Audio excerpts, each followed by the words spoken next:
Hey, Patrick. Hey, Michael J. How you doing? Excellent. How are you doing? I'm doing super excellent.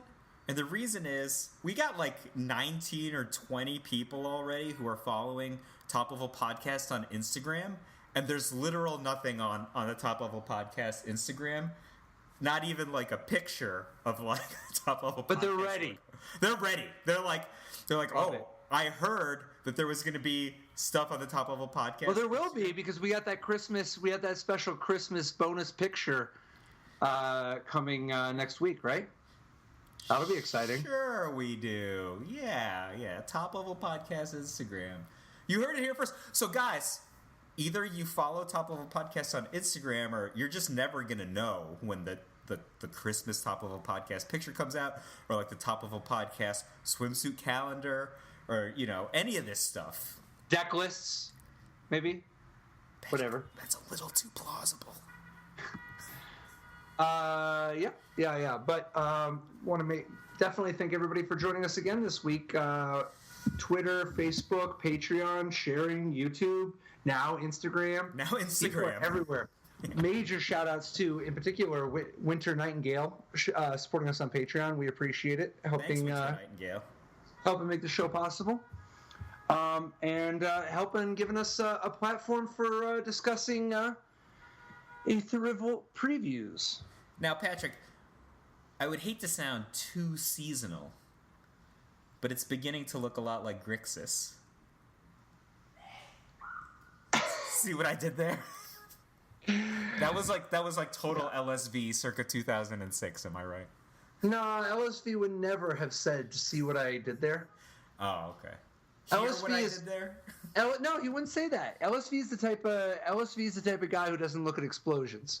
He just walks away like a badass. You don't need to. You don't like badass. You don't look at explosions. You just walk away. You know. You just make your mark and boom. All right. It's beginning to look a lot like Grixis. End. Which I assume is because of Dark Intimidations. Dark Intimations, right? Dark Intimations? Dark Intimations and Company. And others, yeah. But first, what do you think of Dark Intimations?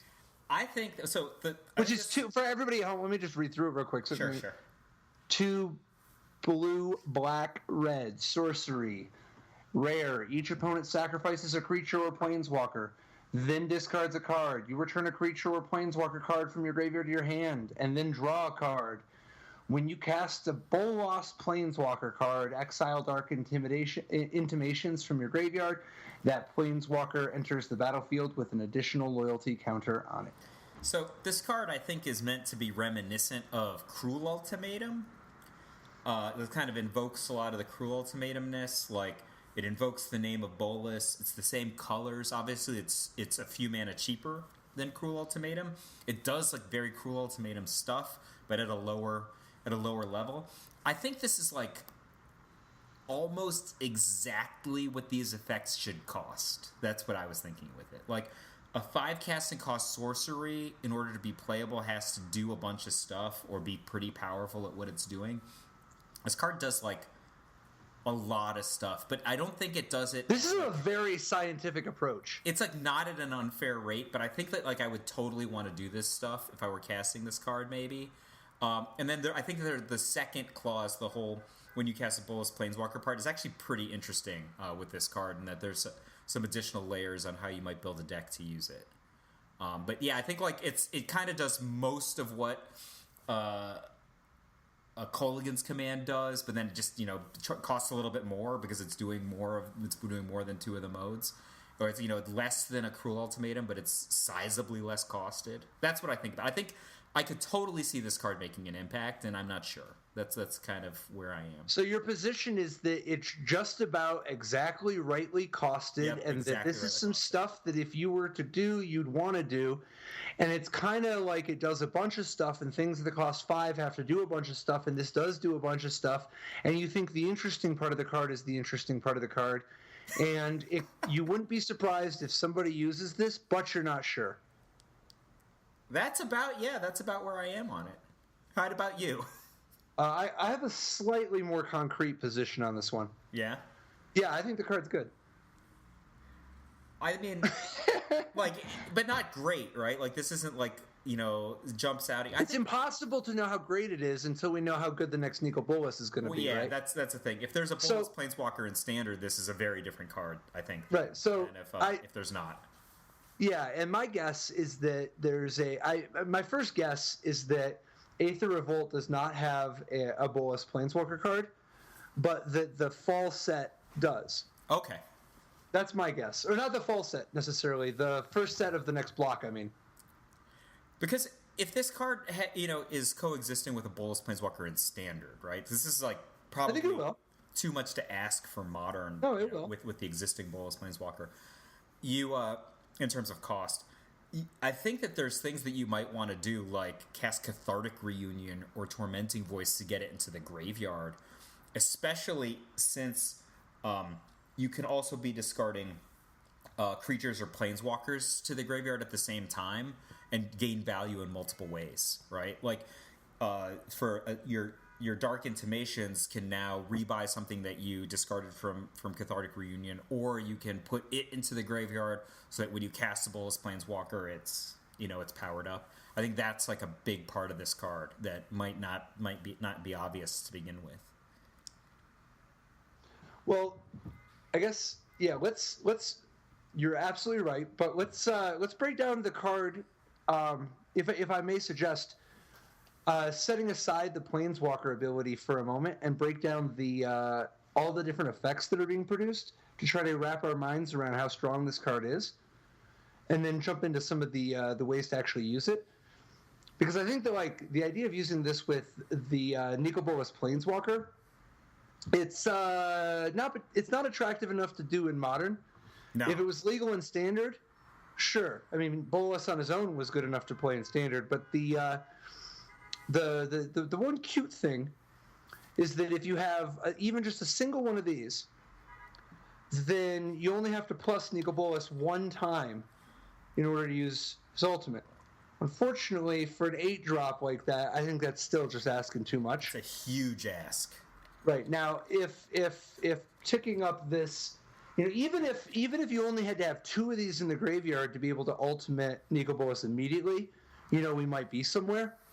But needing 5, it's just too big of an ask. Even if you're just stacking up stuff like Oath of Gideon or anything else, I think it's just too far for something like Modern. I mean, hell, you could already just play a single doubling season and already be there, and it's not like people are doing that.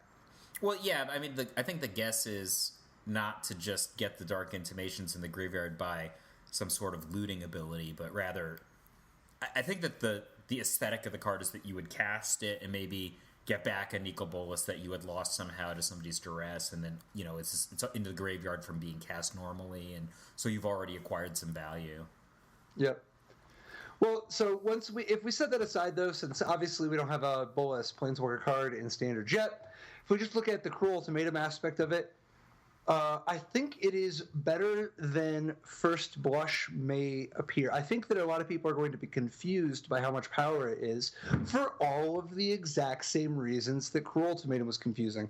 I mean, I guess not all the exact, because obviously Cruel Ultimatum, people didn't realize how easy it was going to be to cast it, and also people didn't fully appreciate life damage. I think people are always just underestimating life gained incidentally and damage dealt incidentally, stuff like Counter Squall or Absorb. People always underestimate that stuff. But setting aside those 2 components of it, the big thing with Cruel Ultimatum that made it so confusing... for a second. Yeah, please.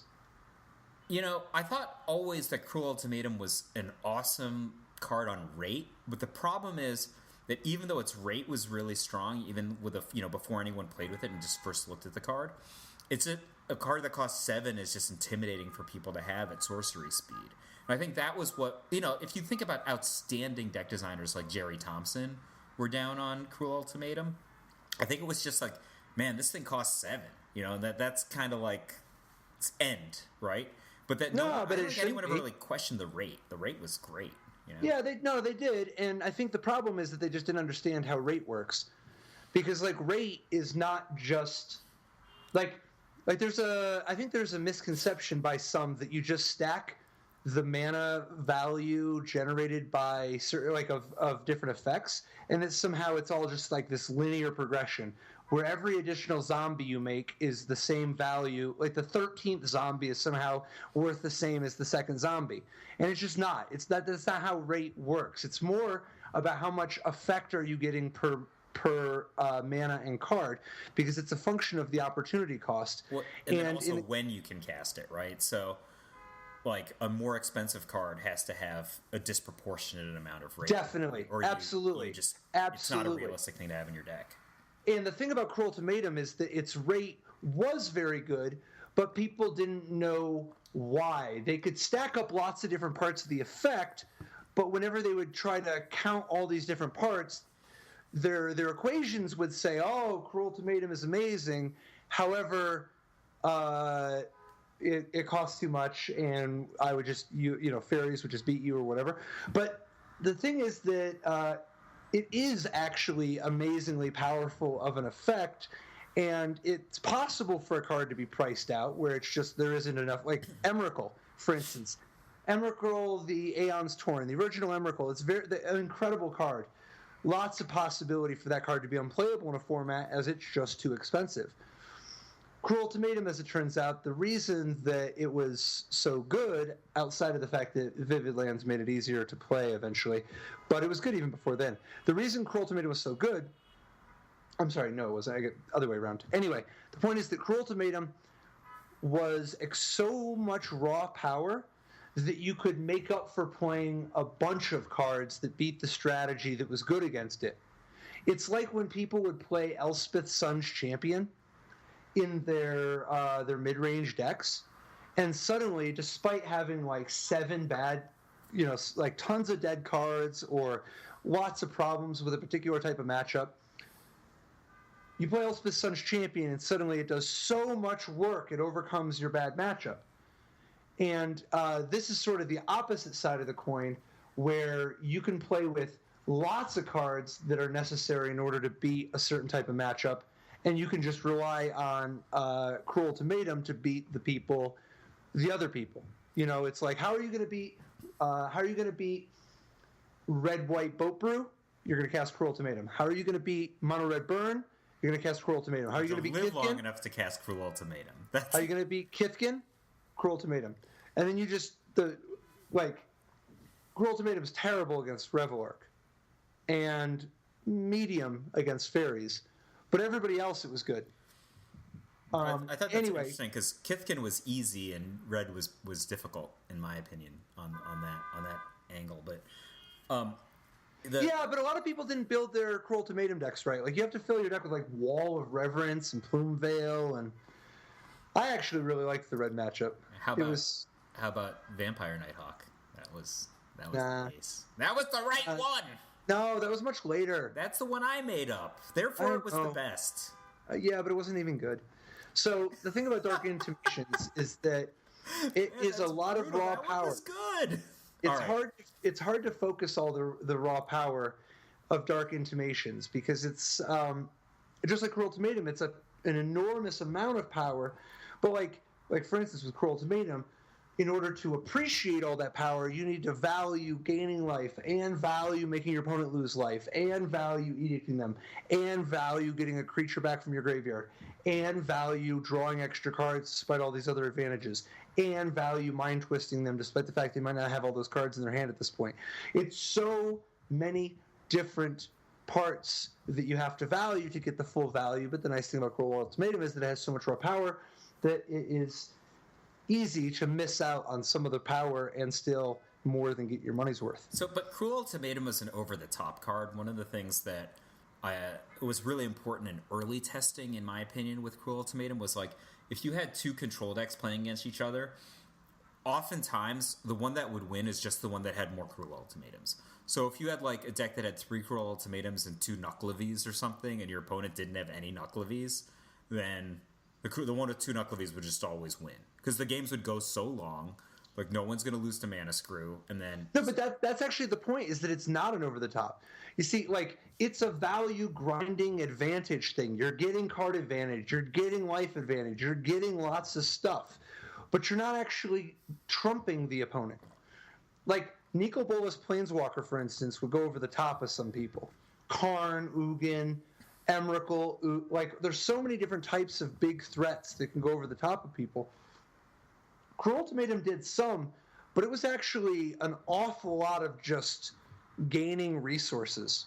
Just right? a little bit of this, a little bit of that. Right. And Dark Intimations is actually a very similar card. I see this card as very much a grindy card. And I mean, I don't know. So was Cruel Ultimatum. I thought Cruel Ultimatum was an over-the-top card. I feel like I cast that I don't know what over-the-top means. I mean, like, Cruel Ultimatum wasn't just a trump.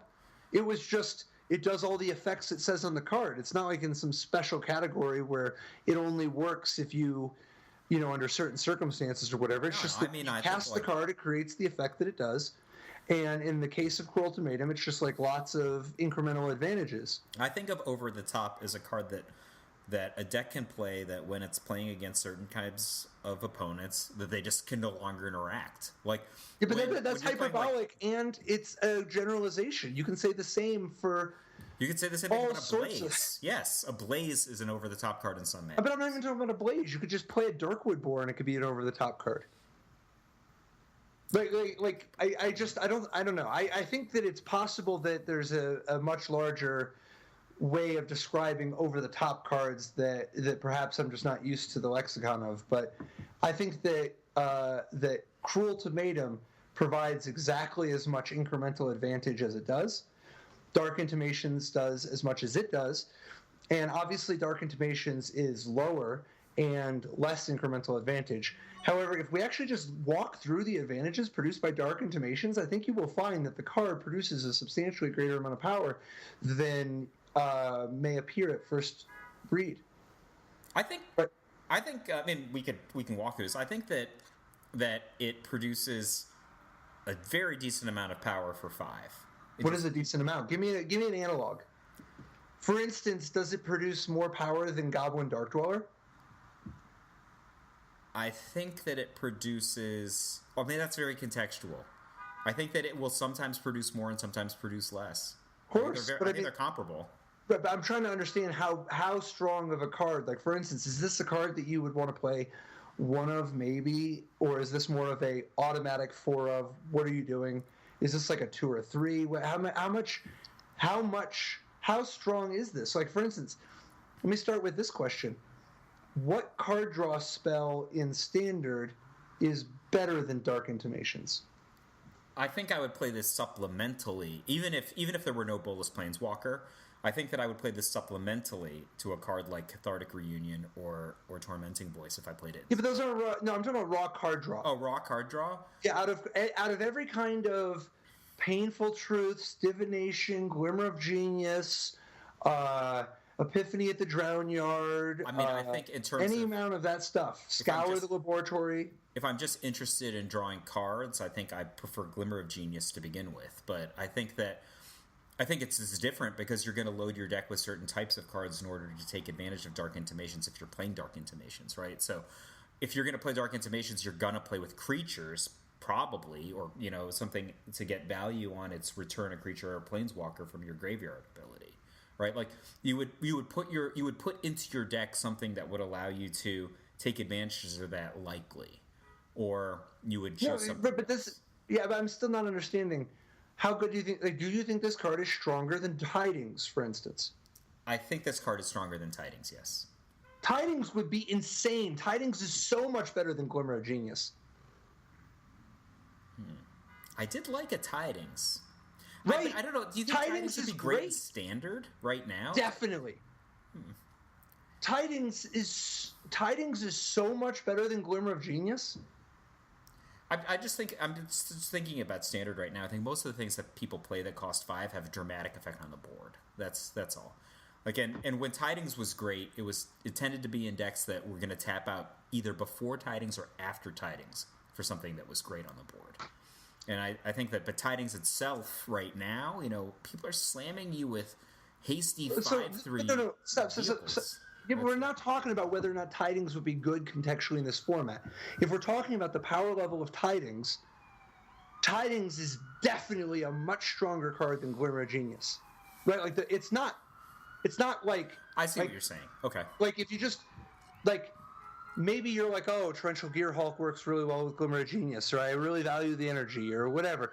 But like Glimmer of Genius is not as good as Draw 3 for 4 mana, right? Like maybe Glimmer of Genius is better than Concentrate, maybe not. It's definitely not as good as Fact or Fiction, right?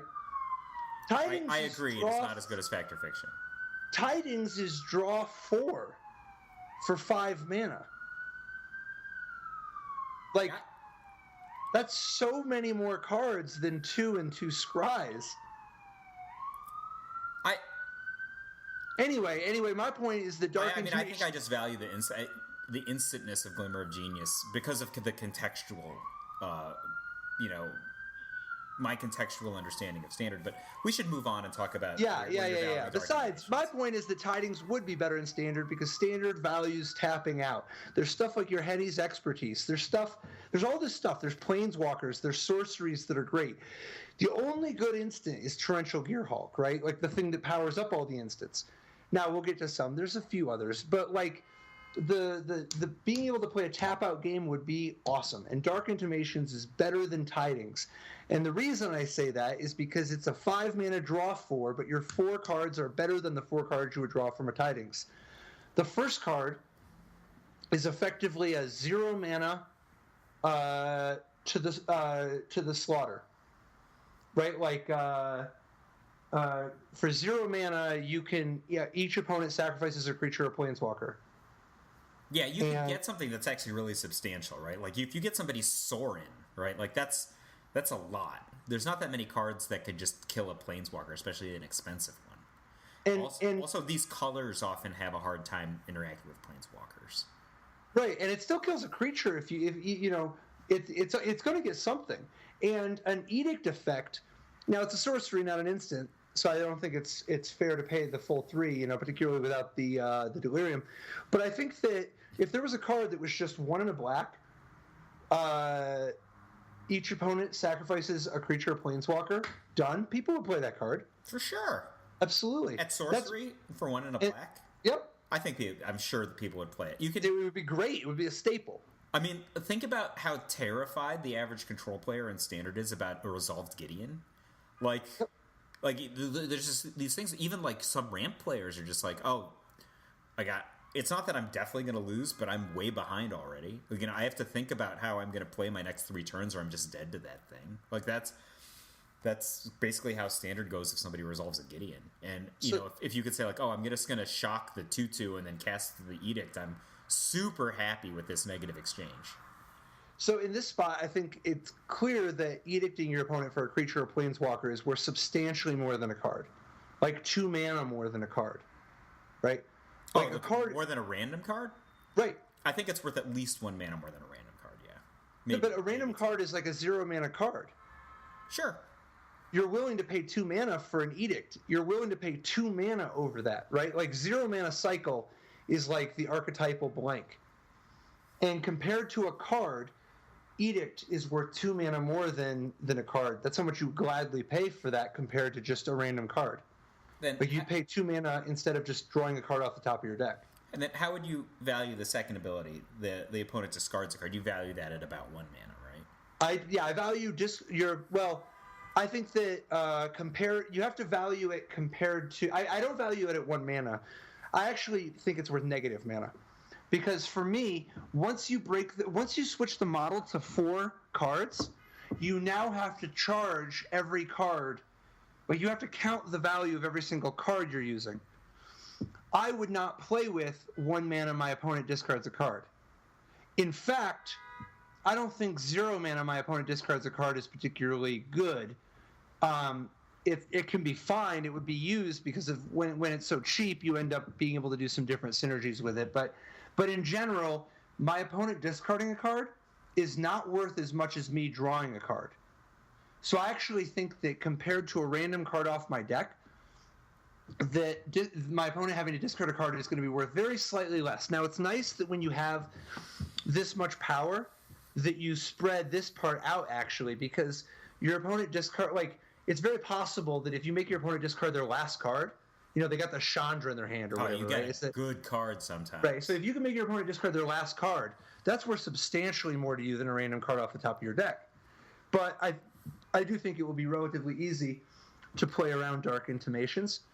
That said, the Edict effect and the discard effect together, still clearly quite a bit better than 2 random cards. If you just talked about these first 2 abilities contextually, given the fact that this is already in blue, black, and red, which are the Grixis colors, you actually put your opponent potentially in a very interesting spot, which is that black and blue are both good at interacting with the hand, either via discard spells or counter spells, and black and red are both very good at interacting with the board due to removal.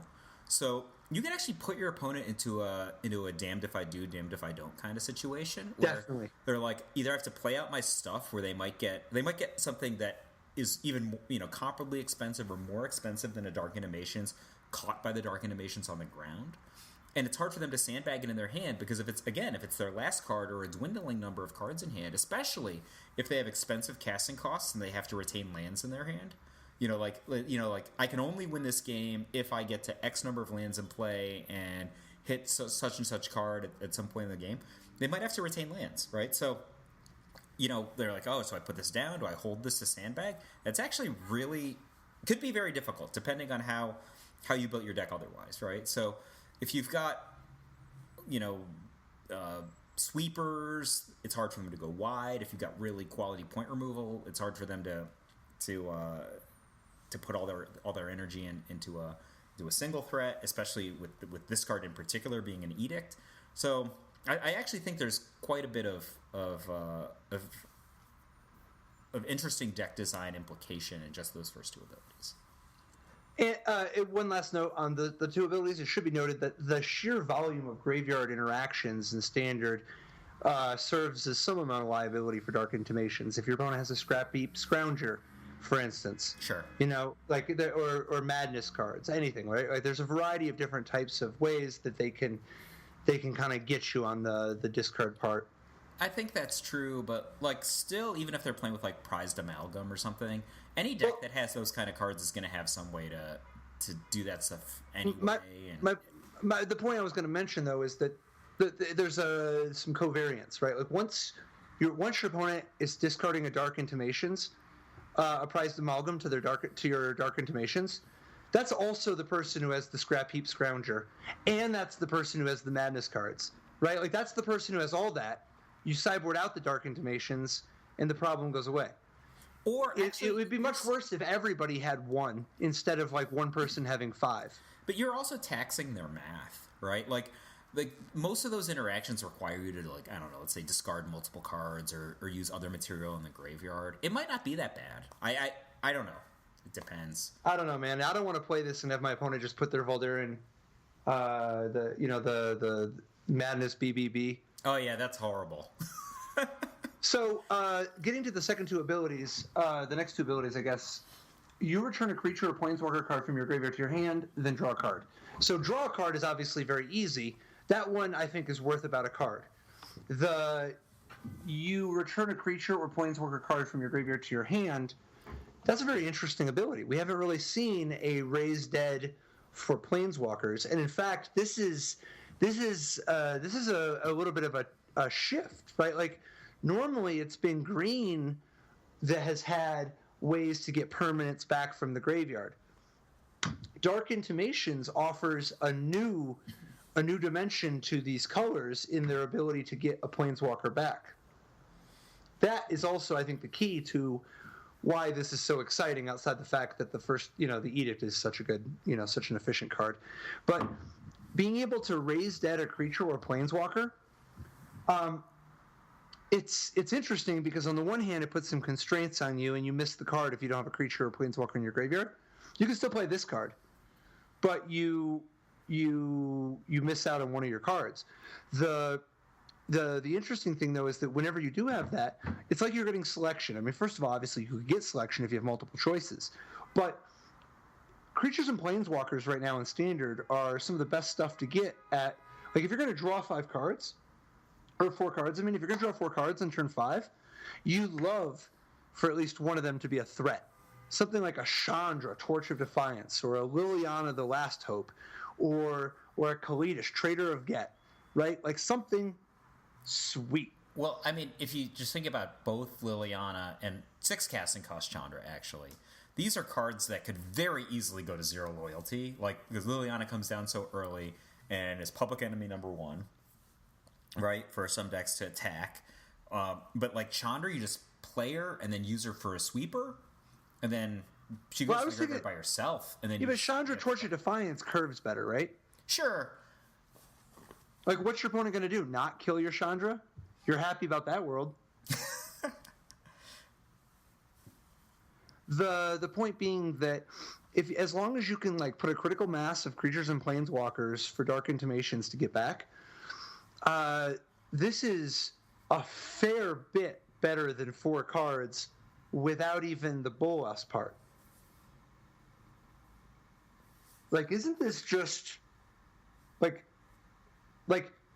Tidings would be amazing, and this is quite a bit better than that. Like, why is this not? I mean, I realize it doesn't just fit into an existing strategy.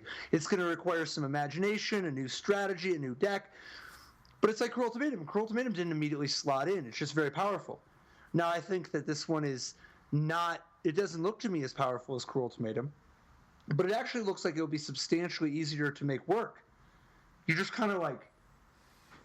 I mean, you just have to like value creatures and planeswalkers that cost 4 or less a little bit higher and make sure you're playing enough of them.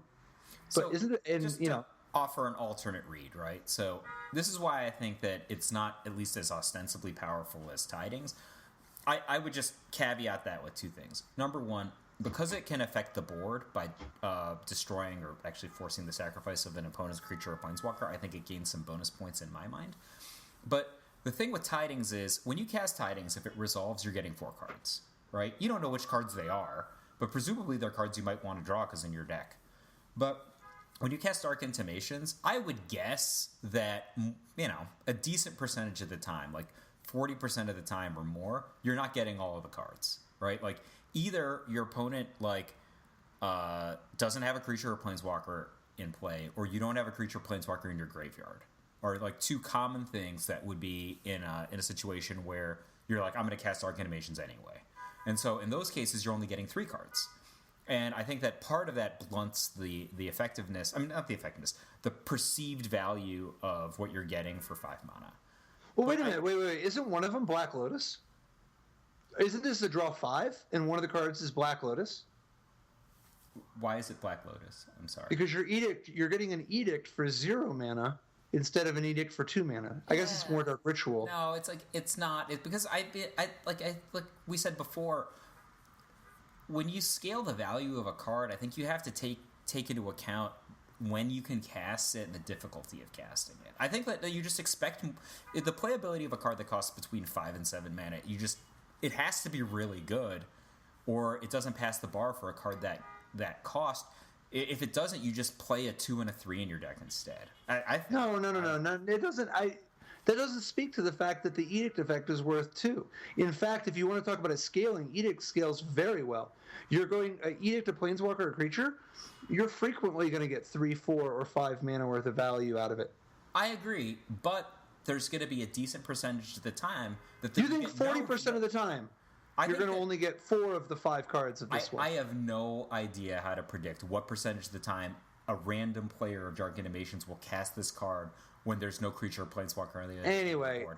I know that I will cast it probably in some situation where there's no creature or planeswalker on the other side, or I don't have a creature or planeswalker in my graveyard. I just have nothing else to do, and this is the best option. Tell you what, you can be on the Dark Intimations is mediocre, and I'll be on Dark Intimations is really good.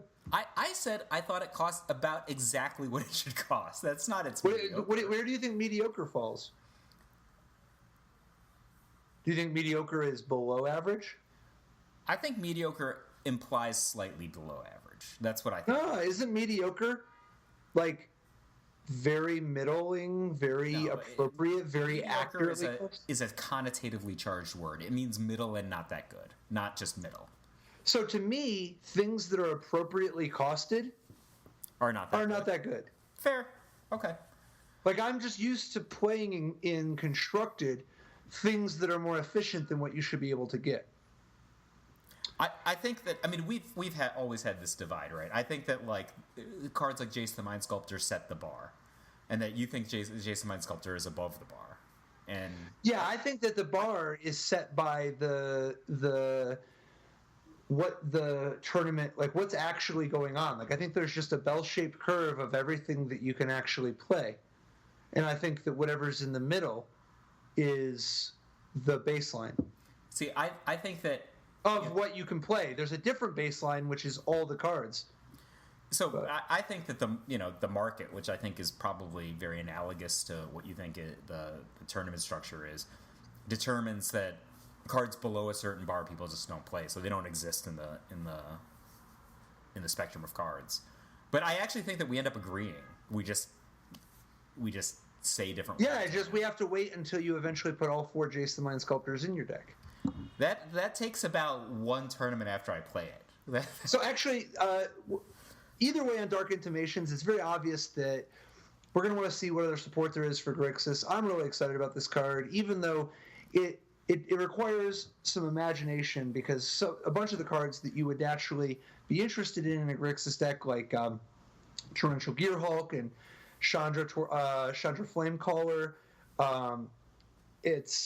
they're out of sequence, and in fact, Goblin Dark Dweller and Ob Nixilis, which you would love, compete with it at the 5 spot. So it's hard to play too many 5. Like, it's hard if you just end up with too many 5s in your deck. I think I'd love to play this in a deck that had also Goblin Dark Dwellers. Me too. That's my baseline. Yeah. But I'm saying you get crowded. Yeah, I think it's going to be challenging. A lot of looting. That's my guess. That, like, looting is what's going to make this. And I do with Goblin Dark Dwellers. And I do think that the stuff like Cathartic Reunion or Oath of Jace or any of that kind of looting, Tormenting Voice, any of that kind of stuff, is sweet, particularly with the ones that work with Goblin Dark Dweller, like as you mentioned. Like Cathartic Reunion, discarding Dark Intimations is actually a very reasonable play, because particularly once there are Bolas cards, right? But, like, if you get flooded on 5s and 6s, it's nice to be able to get rid of them. And Cathartic Reunion does a decent job of that. But I think you're going to want to just jam this. You're going to want to just play a bunch of efficient cards and then just overpower people by casting Dark Intimations as much as you can. And Goblin Dark Dwellers is going to be one of the most exciting things, I think, early on to do. But there's actually some other Grixis stuff that's kind of exciting. That I think needs to be part of the conversation. Like, even if, like, you can't necessarily use all these, but they help present a bunch of different types of options that an aspiring Grixis player would have at their disposal. In particular, I wanted to start by taking a look at Disallow. Wow. Disallow. I think this card is great. I cannot wait to play 4 copies of this card in many decks for the next 2 years. So you're saying that's my assessment of this card. So to you, Disallow is more of a it's like Counterspell Scry 1 more than Counterspell Exile the card from the game. Like Counterspell Scry 1. I loved Counterspell Scry 1. Dissolve is like the best counterspell, like the best cancel we've seen in quite some time, right? Yeah, I like Dissolve much more. Dissolve, that's the Scry 1 that we played in the Ugin deck last year, and in the Dragons deck. Yeah, the Scry 1. Yeah, I thought that card was fantastic. I played it basically every single tournament I could. I think that the one that makes a 3/3 is pretty good, but I'm not super excited by it. And I think you're talking about the one that powers up lands. Yeah, I think that one's pretty good. Yeah, and that one's not. I don't know, man. Isn't that one worse than Void Shatter? I think my personal opinion, I think Void Shatter is horrible. So yeah, but that card's horrible too. They're all cancels. You're just talking about a bunch of cancels and dissipates and stuff. I mean, Dissipate's pretty good, I think. Like, I'm super happy to play Dissipate in some formats. Dude, Dissipate is it's like Shock. I think it's hilarious how I'm talking of Dissipate, but I won't play Void Shatter. Right? Like, I think contextually Dissipate was way better than Void Shatter. But they're, Anyway, this one I'm really excited to play, and I'm not sure if I like it better or worse than Dissolve, but contextually I think this card is fantastic. Going into the cards that we know people are already playing, like, I could just imagine myself in a situation where my opponent went first and had a Mana Accelerator, and they resolved an Aetherworks Marvel, right? And I'm like, oh man, Aetherworks Marvel.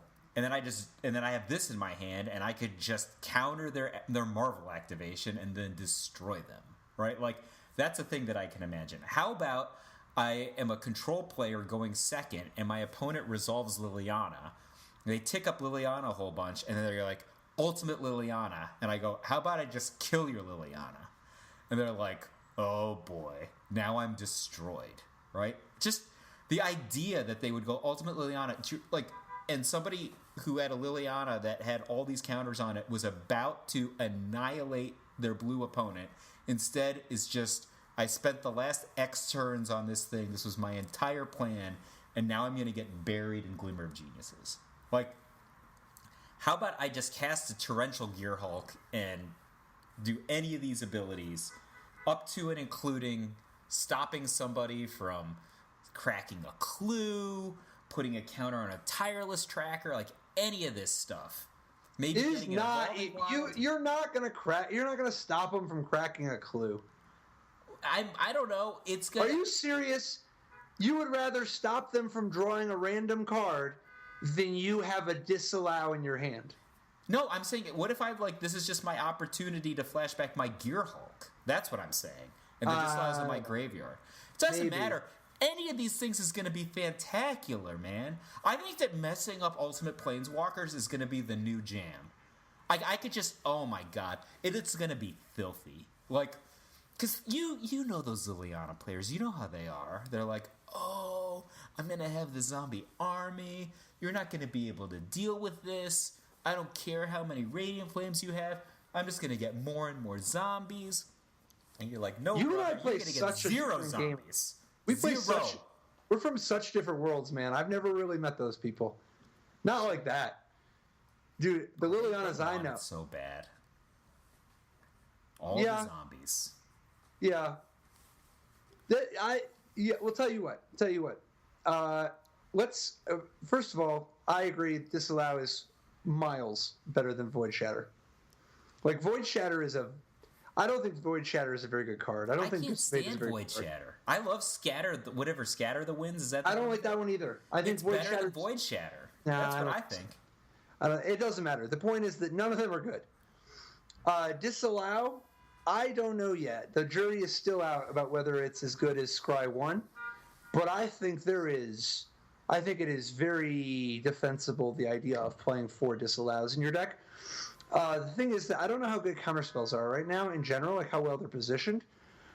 This one is kind of versatile. That's nice. See, I think counterspells are great. I think it's nice that it gives a backdoor to stop. I mean, extra, a bunch of main deckable answers to Emrakul. I think that's really good. Getting to play 4 extra answers to the Time Walk part, or if you don't even care about the Time Walk, because sometimes your hand will be set up in a way where, like, what are they even going to do? So you just counter the creature and move on. But so good. These are the things that I think might make Disallow something particularly special, right? So obviously Planeswalkers. But what else? You've got blue-white decks right now who are sideboarding as many as 4 copies of the, what's the name of it? Summary Dismissal. Blue and 2. Yeah, Summary Dismissal. No, blue and 2. Mana League for 4. What's the name of that one? Oh, 2 and a blue. Spell Shrivel. Yeah, playing as many as 4 Spell Shrivels. I think this card, now granted the second blue mana is not nothing, right? But I think this card is substantially better than Mana League for 4. Okay, that's one. Well, you can't compare it to that. You can compare it to Void Shatter. Yeah, but those decks aren't playing Void Shatter right now. The reason they're not playing Void Shatter is because of the single blue, or else they would just play Void Shatter. Yeah, but they could. The thing is, this. I think a card like this might have them change their tune a little bit. That's one, and I think that. So my point is that I think that counterspells are actually great in Standard, as evidenced by that card, as evidenced by Ceremonious Rejection coming out of the 4-color Mardu deck. Like, I think that deck is like like that's one of the reasons why I don't like Void Shatter, because you go to Void Shatter them and they're like, all right, tap my 5/5, counter your thing, and you're like, oh well, I guess I auto lose now, right? So that doesn't happen. Like they don't get to interact with the control deck on that matrix anymore. So I just think that which counterspells you have in your deck dictate whether they're good, and I think even 3-mana counterspells are good. And I think like Summary Dismissal I like a lot. I think that card's really good in context. So what else are you disallowing in Standard besides Planeswalker Ultimates and I guess Emrakul and Planeswalker Ultimates? The number one thing I want to disallow is an Aetherworks Marvel. I wanted to have it not hit the board at all. All right, I don't know, but the counterspells are always so good against those people anyway. Yeah, but it's fine. It's a nice addition. You can't play 20 counterspells, right? You're going to pick the best one at your casting cost, or maybe play some redundant ones, but not. Nobody's going to play Void Shatter, Disallow, and Spell Shrivel, right? They're not going to do that. You could also just counter what they get with the Aetherworks Marvel. Yeah. If you would have had a Void Shatter, the only difference is that you have the option of exiling either the Emrakul or the Time Walk instead of just the Emrakul. Right? You have the option to exile the Ulamog or the Exile trigger. Disallowing the activation of Aetherworks Marvel isn't even particularly like it's good in this spot. You can cap how bad the damage could be because you can both get the Emrakul and the extra turn. You could get the Ugin and the Exile. You get all of it by stopping the activation, but you don't know what it is you're getting.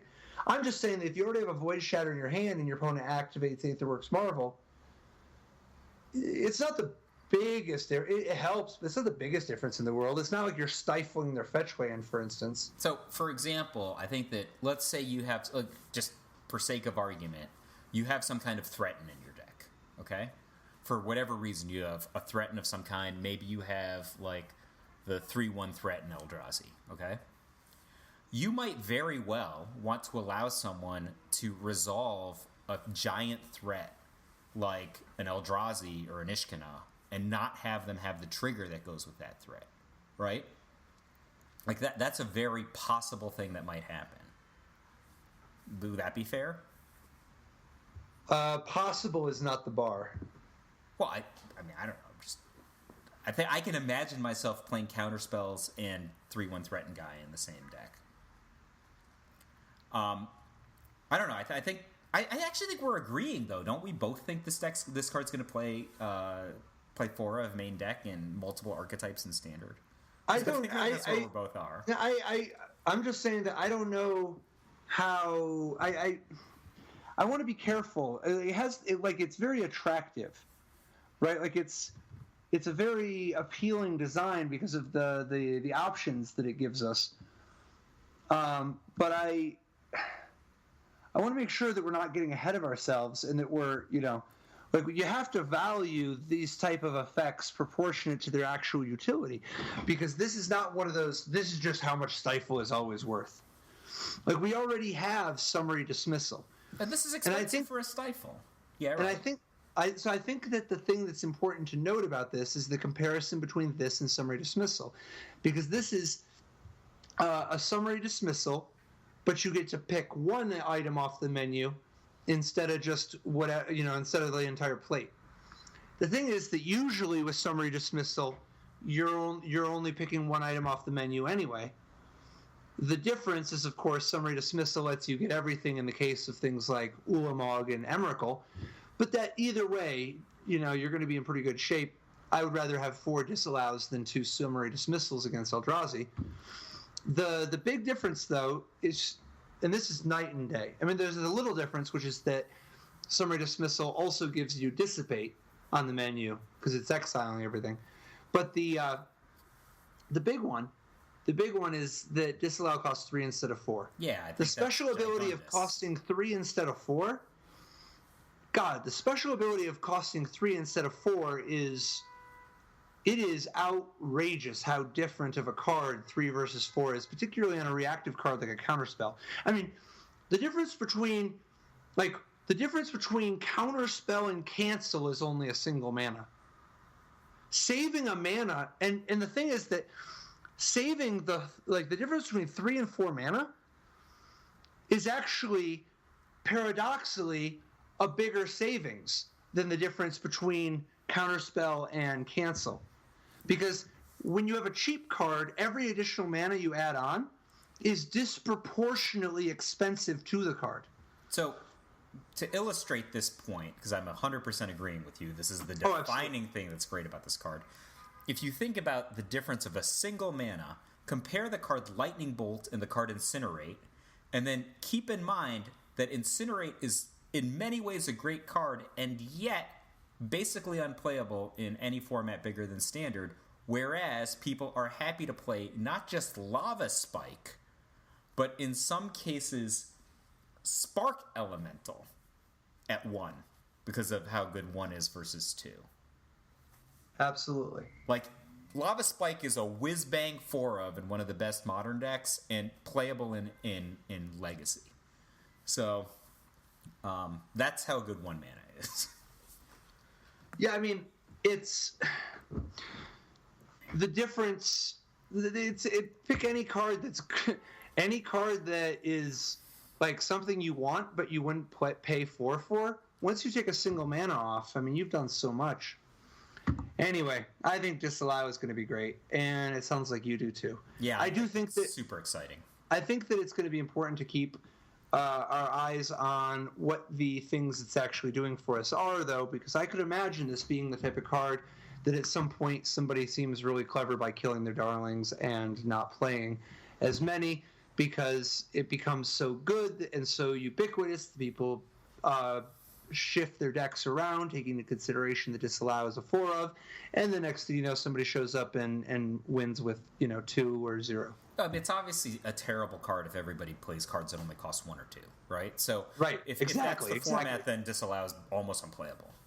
That's the paradox. I would say, Disallow is very, very similar to the card Void Slime, and I thought Void Slime was only medium, and I think Disallow is extremely exciting. And what do you think the difference in a single colorless mana versus a single green mana is in this? Or do you think it's just a time of the times? No, I think it matters a lot. The difference is that none of the decks that we're talking about putting Disallow in are green, right? Like, I mean, the use of Disallow versus, not having green now is half of it. It's the fact that really Disallow is at its worst in a green deck. It's at its best. Basically, it's like blue-black wants this the most, right? And then like blue-white and blue-red. Blue-green is last place for wanting this. And then more importantly, Void Slime was legal when Dark Confidant was what was going on. It was a different world. Now there's so many good cards that cost 3, 4, 5, 6. Either way, I think that that it would be very easy to wrongly jump the gun on Disallow because of how attractive it is. People jumped the gun on Void Slime. It was right to play Void Slime in some decks, and it was fine. It was a fine role player. But it wasn't as good as people were hoping. It was fancy, it was clever, made you feel really smart, but it wasn't like Dissolve, where Dissolve was actually a fundamentally format shifting card with regards to increasing blue's ability to actually meaningfully counter spells. And Void Slime didn't meaningfully change things because there were so many other counterspell options that were at least of similar power. Besides, there were some that were better, like Spell Snare. I think, didn't Void Slime, wasn't that concurrent with like Mana Leak and Remand in Standard? And Spell Snare. You could play Spell Snare, Mana Leak, and Remand. Void Slime, you're going to have to get in line. So, I think we what about in the same place. Yeah, oh, absolutely. What about Battle at the Bridge? I'm not super excited about... Oh, so let's say what it is first. Battle at the Bridge is XB, so B and any more that you put into it, a sorcery, and it has a new mechanic called Improvise. Your artifacts can help cast this spell, Each artifact you tap after you're done activating mana abilities pays for 1. So it's kind of like Convoke for artifacts, right? It's also kind of like Affinity for artifacts. Yeah, kind of. But you have to tap them, right? Yeah. So then target creature gets -X until end of turn. You gain X life. So it's actually like I think a pretty powerful ability, but I'm not sure. I think the cost is a little scary for me. That's kind of on this particular card. On this particular card, yeah.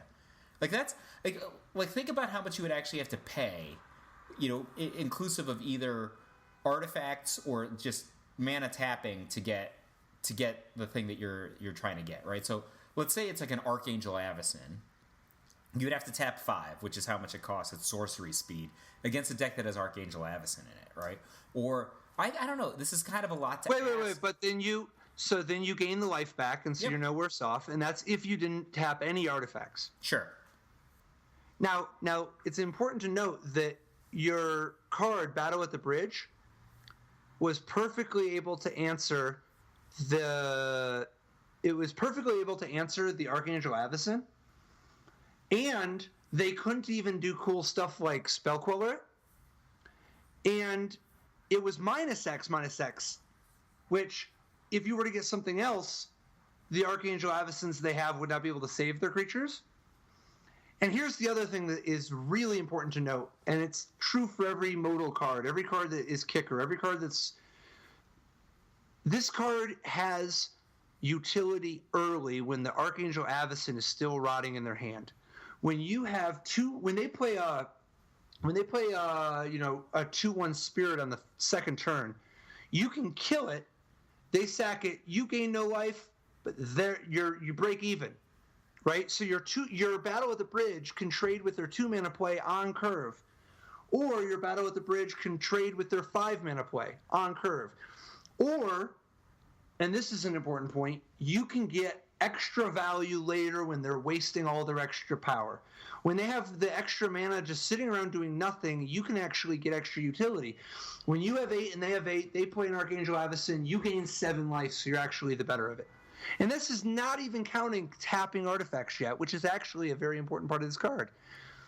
Like, you could tap a Heart of Kirin, which has Vigilance, to help cast this card, right? Definitely. You could also just tap a Smuggler's Copter when you have nobody to crew it. More importantly, you can tap a Metal Spinner's Puzzle Knot or a Prophetic Prism. Those are cards that replace themselves and sitting in play weren't doing anything for you. To be able to tap them for an extra mana is actually very exciting. It's not that hard to turn Battle at the Bridge into a 1-mana removal spell with upside. For instance, if you're playing a Metalwork Colossus deck, these are people who are already playing Harness Lightning, right? Like, they were willing to play Harness Lightning. It is a sorcery, admittedly, but they would love to have access to some life gain in this form, and to be able to just pay 1 mana, that's super exciting. Like, if you can go turn 2 Metal Spinner's Puzzle Knot or Prophetic Prism, turn 3 play a second Metal Spinner's Puzzle Knot or Prophetic Prism type card, and then tap your 1 land, both of these artifacts, and kill their thing and gain 2 life, that's very exciting. So one of the things that is implied by this card, I think, is its ability to interact with dwarves, right? So the dwarves are all 3/1 or 1/1, and they become like a 3/2 or something, but on your turn they're small. So you can tap only a small amount of mana to deal with highly efficient offensive dwarves, or you could just put 50 mana into killing a 1/1 dwarf, right, and get way ahead if it's late in the game. Absolutely. You can early on curve, make sure you actually keep that Veteran Motorist from hitting you. But then later you can actually give yourself a stream of life of sorts, so that you're not always just at the mercy of your opponent just playing a haste creature or burning you out or whatever, right? You actually have a lot of flexibility with Battle at the Bridge, and importantly, you're getting a stream of life without having to pay for it. This is a really big deal. Black values Stream of Life so much more than green. And it's not like Stream of Life is good. And if you could play with a black Stream of Life, you wouldn't. But Black is in the market for that kind of a thing. We've talked about how much more black needs life gain than the other colors, than green or white, for instance. Black is desperate for it. It has so many ways to trade life with things like Obnixilis or Live Fast. The fact that Battle at the Bridge gives you some stream of life, incidentally, is actually a really big deal. And to illustrate how it is that you're not paying for it, quote unquote. If you are killing a creature at sorcery speed, it's like a blaze that can't go upstairs. That's not very good. You wouldn't play blaze most of the time. It's close. You wouldn't play blaze most of the time, and not going upstairs right out. However, if you had access to just X, target creature gets -X until end of turn. Now we're talking, right? Like, it's not the best thing in the world, but at least it's interesting how efficiently it scales. You can solve a lot of very different if you just shave 1 mana off of it. Exactly. So in many ways, Battle at the Bridge is charging you 1 mana for you gain X life. But what's interesting is that as like all the mana you were spending killing the creature is powering up the drain life. Just like the difference between drain life and fireball used to, like you're not paying extra mana, but you're getting extra life, and it doesn't cost you extra mana until you want to kick it, and then you just get a stream of life for free on top of all that other stuff. So it's like Battle at the Bridge is giving you a stream of life plus however much life was in the thing. I just think that compared to Drain Life, for instance, this card is so much better than Drain Life, and it's not like Drain Life. Well, it's interesting you invoke Drain Life. Drain Life is a highly successful tournament card. Yes, definitely. So there is a reason this card has a rare mana symbol on it, or a rare set symbol. But the part that makes this card so sick is the improvise. When you're playing a deck that actually has stuff like Servos or the Puzzle Knots or random just stuff like a dead weight trap you don't want to use yet, whatever it is, right? Pilgrim's Eye, Filigree Sage, whatever it is. Improvise gives you a way to get extra utility out of all those things. And if the fact that it saves you mana is where the card starts getting so sick. Like I think that the first time that you literally tap 1 land and you kill a creature and gain 3 life, that's a game changer. Like that's just, it's what were you doing with those artifacts anyway, right? Like when you tap your Pilgrim's Eye, your Puzzle Knot, and your Prophetic Prism and your land, and then you just kill Depala and gain 3 life. So anyway, I'm really excited about this card, and that's to say nothing of the fact that you can do stuff like you can just kill Ulamog with this. I'm not saying it's easy. Well, the fact that you can kill indestructibles, yes, like Ulamog or something that would have otherwise been protected by Archangel Avacyn, is pretty substantial, right? So it's also possible to value Battle at the Bridge, like where you can Battle at the Bridge your opponent's 4/4 so that you can attack, and either they're going to lose their Planeswalker or they're going to chump with their 4/4. All right, I'm sold. And then the last thing is that in a pinch, remember, you can target your own creatures. You can Battle at the Bridge. First of all, you can Battle at the Bridge your creature that's big enough that it's not going to die. But second of all, in a pinch, if your opponent has no creatures, you can still Battle at the Bridge your Pilgrim's Eye for 10 just to life geyser yourself, to stream life yourself so that your opponent can't burn you out. Oh, that's pretty huge. So anyway, I just think this card is going to be deceptively flexible, and I think that like every other, you can play this card without paying its casting cost mechanic. It is potentially very abusable. All right, I'm sold. How many will people play? Do you think they'll play more than 3 in their main decks? I think it's going to vary. I think like a Metalwork Colossus deck might love playing 4. And I think that a Grixis deck with Torrential Gearhulk as its only artifact might still play 1 just to have like an option somewhere in the deck. Like when you're digging, your Glimmer of Genius thing, you can go find a life gain card that will gain you a lot of life. So I think every number is on the table. All right, I agree. We already talked about Yeheni's Expertise, but awesome card for Grixis. There is another new red card, though, that I thought was kind of interesting. This is very different in attitude from the other Grixis cards we've talked about tonight. If you're talking about Quicksmith Rebel? I'm talking about Pia's Revolution. Okay, well, let's talk about Pia's Revolution first then, but I wanted to talk about Quicksmith Rebel. Okay. Yeah, tell me about Pia's Revolution. What do you like about this card? Pia's Revolution is 2 and an R for an enchantment. Whenever a non-token artifact is put into your graveyard from the battlefield, return that card to your hand. Unless target opponent has Pia's Revolution, deal 3 damage to him or her. So I think that this card is potentially highly playable as like a centerpiece of a deck, right? If you just play this card on turn 3, you could play like a bunch of value type artifacts, like Terrarians, things that like go to the graveyard and give you something in return, possibly get you to draw a card. And it's very annoying for the opponent in terms of their resources, whether like they're exchanging card for card with you or their life total is something that they value. In addition, I think that this is implying probably the use of some cards that we haven't seen yet, and that I think this very much could be a new archetype coming from this. What do you think? Yeah, it's impossible to know if there's going to be enough in Standard until we see the rest of the support it gets. But I think that if this card gets played, it is likely its own new archetype, because this card is very potent with the right support cards. If there's enough stuff in the Terrarion puzzle, Metal Spinner's Puzzle Knot space, any of that stuff where the artifact, because you are bound by mana too, because you do have to recast it. It's not like they come into play; they go to your hand. But the dream is to make it so that your opponent has to pay 3, right? Or else you could just do it again. And if you can set up a spot where this is 3 Disciple of the Vaults, but less killable, that's a great world, right, for you. That's a great world to be in. If you can arrange your affairs in such a way, this is definitely the sort of thing that it sort of suggests a deck with tons of artifacts, right?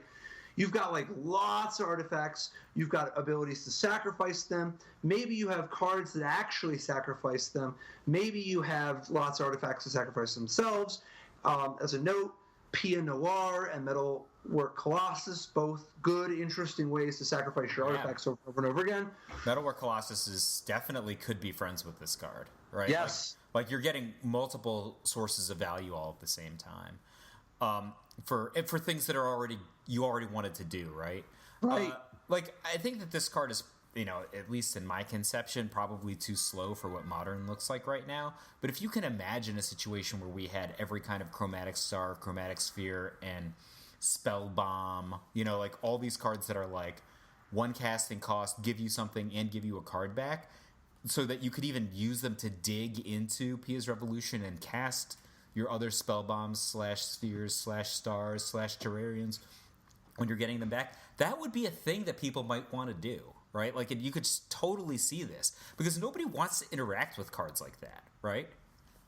Well, so if you have Pia's Revolution in play, walk through what happens when you have a Mishra's Bauble. So I play a Mishra's Bauble, costs me 0, right? Right. I sacrifice the Mishra's Bauble, and I get a kind of a weak ability, but I get the ability to draw a card already attached to that. It's going to be next turn. But the Pia's Revolution now gives my opponent the option to either take 3 damage or I get the Mishra's Bauble back, right? So they kind of have to do the 3 damage, or I'm going to get like infinity cards here. Right. So obviously with Mishra's Bauble, effectively it's just 0 mana, deal 3, right? And draw a card. Well, next turn. I'm not imagining there being another turn. Okay. Like, you are right. There is going to be another turn a lot of the time. But the scenario by which, if you can arrange your affairs in such a way so that you've got Mishra's Bauble and Urza's Bauble and any number Roadstone of... Bauble. Well, not in Modern. Oh. I'm more like, otherwise, hell, go straight to Lotus Petal, right? But if you just have like zero cost artifacts, even if you have no sack outlet, if you have zero cost artifacts that can sacrifice, and that's not even counting Mox Opals, right? Like you have things like Mox Opal, which can sacrifice with upside and actually net you some mana. Because you can play a second Mox Opal, your opponent takes 3, because otherwise the Mox Opal will go back to your hand. The world where you have, even if you did no other damage to your opponent, the world where you have Pia's Revolution and can then sacrifice 7 artifacts, you win. Right? Like if all those artifacts, I mean, this is going to be an extreme example, but if all of your artifacts, if you just had like a Mox Opal in play that you use to help cast Pia's Revolution on the second turn, because your deck is full of zero cost artifacts, if you can sacrifice your artifacts, and hopefully you have some number, but like if you just take the extreme example, if your hand was literally 3 Urza's Baubles, 3 Mishra's Baubles, 2 Mox Opals, a land, and Pia's Revolution, you win. Because you can just crack all your baubles,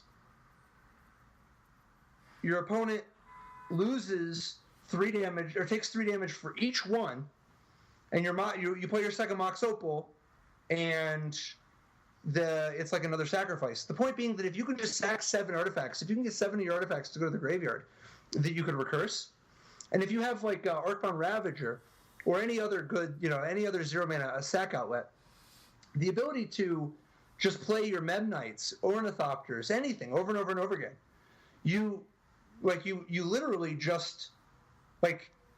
This deck sounds extraordinarily fast. Like it sounds like you're like implying maybe a new Vintage archetype. Like that's yeah. This sounds like this could win on turn 1 in Vintage very easily. No, I don't know. I mean, everything could. Yes, but also you could if you wanted to. It's just that's not the way it goes because they all play Thoughtseizes and Trinisphere and Force of Will and Artifact Disruption, the Loathsome Golem. Anyway, the point is that it might be. Maybe it's good enough for Vintage. I don't know enough. I think Vintage is such an outrageously powerful format that that's a big ask. But I think that Pia's Revolution, it's exactly the type of card that is often not good enough, right? But so is Second Sunrise, right? Like sometimes those things are good enough. All right. So and I think Pia's Revolution fits right in. I thought this card might be good. It sounds like it could potentially be extraordinarily powerful. So I think that's obviously it's going to be contextually driven, right? This is the kind of card that it's an engine, but it needs to have a particular kind of fuel. But if you have that kind of fuel, maybe you can hit the moon. Is that where we're landing on this? Yep. There is. It's probably one of those deals where you work on it, try, fail, whatever. But it might be sick. It might be busted, and it's certainly worth a lot of investigation. I think that Scrap Trawler might also be part of the key. Because lots of the things that enable Scrap Trawler are all the same things that enable Pia's Revolution. And when you have a Scrap Trawler and a Pia's Revolution, it takes very few things to kill your opponent. So let's finish out on Quicksmith Rebel. So Quicksmith Rebel is 3 and a red for a 3/2 Human Artificer. When Quicksmith Rebel enters the battlefield, target opponent you control gains tap. Artifacts you control. Right, target artifact you control gains tap. This artifact deals 2 damage to target creature or player, and it has this ability as long as you control Quicksmith Rebel. So on the surface, I realize, of course, on the surface, this looks like a limited card, right? Like this looks like something you're like, oh, I'm going to do some stuff, it'll be great. But it's actually very Gitu Slingery, right? So Gitu Slinger was like a great limited card and a fringe constructed card that was basically played in decks that could find one, right? But you didn't want to play a whole lot. But you get this ability, you cast it for 4, and if you've got an untapped artifact, right, you could just do it immediately. But you can do it forever as long as the Quicksmith Rebel's in play, right? So it's actually kind of like Flametongue Kavu Plus. It's a little bit You're less... building a curse scroll. It turns whatever into a curse scroll. Yeah, I think this is actually deceptively powerful. So do I. So if you have, like, any reasonable artifacts that just are going to sit and play, it's a lot like Battle at the Bridge. They're getting powered up to do something interesting. And... Well, it's only one of them that it powers up, though. It's a limit 1. Well, but the thing is, you just get more Quicksmith Rebels, though. Like, there's a point in the game where you're basically ultimate Koth, right? Where you have, like, a bunch of Quicksmith Rebels, and you're just, like, nugging your opponent for 2 or shooting their creatures down. And, like, the ability to have this just go, play my Quicksmith Rebel, execute one of your creatures, right? And say, go. I've already gotten some decent value. My opponent now has to interact with my Quicksmith Rebel, or I have, like you said, I've built a Curse Scroll. Now, is 4 mana the right amount for this? I actually think that this is going to affect things like how big of toughness people will play, because it's a contextually driven calculation they have to make, right? It's the same as when people had Flametongue Cavu. Like, I have to value cards that are faster than Flametongue Cavu or who have 5 or more toughness.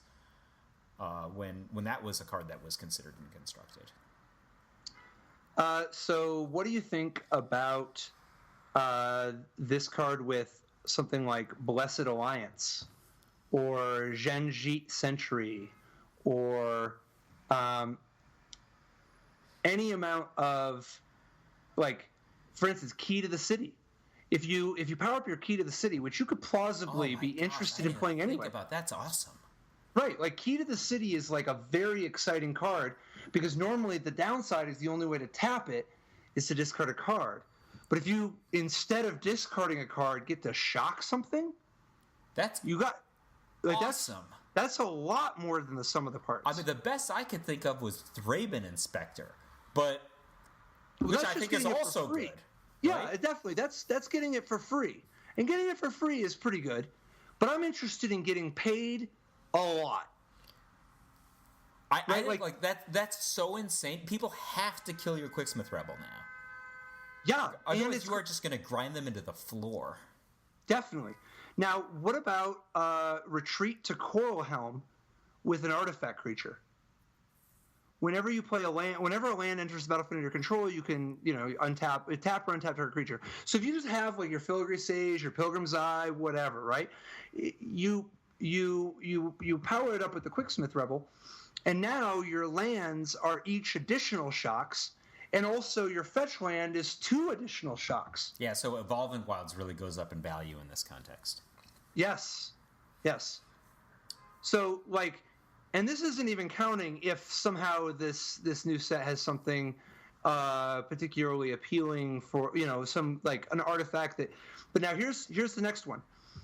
If you can... there isn't any good ones yet, but if you find an artifact creature with Death Touch, or a very efficient way to give something Death Touch, Quicksmith Rebel could make that artifact creature just a Vizara.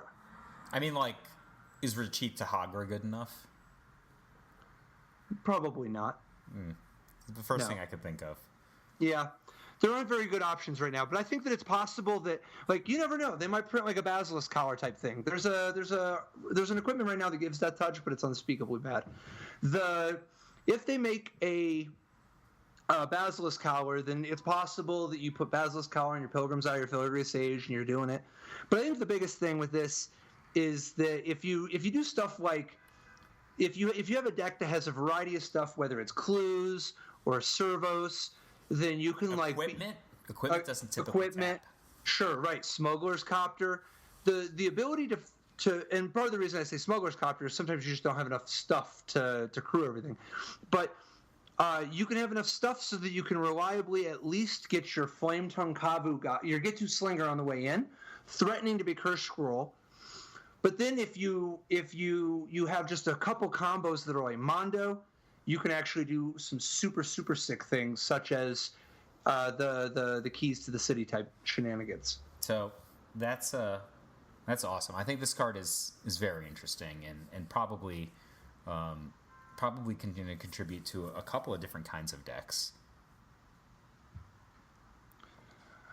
Yeah, I think so too. I think in the end, I mean, obviously it's a 3/2. It's vulnerable to a lot of types of interaction or removal. But you'll get paid first. That's what I think. Yep. So you know what's gonna be awesome? Yeah. You play Quicksmith Rebel, and then I play Quicksmith Rebel, right? Like, you tap your artifact, then I kill your Quicksmith Rebel. I think that is going to be an interesting sub game because he has 2 toughness. And it's worth noting that you can respond to Quicksmith Rebel choosing the target by killing it, and then they don't get the Get to Sling. That's cool. So definitely a very real limitation, but it's definitely a card that could be used to help put pressure on people to actually play with removal, and it's got a few synergies. The fact that it's a human and an artificer, both of those types are ones that have been rewarded, and the artificer one has definitely come up with artifacts in the past. Cool. So awesome, man. Yeah, very exciting. It was beginning to look a lot like Grixis. It's all Grixis out. Thanks for listening. If you like this, we'd love it if you navigated however you got here and just went to iTunes or wherever you listen to this from and subscribe. Or teleport there and then let us know how you did it.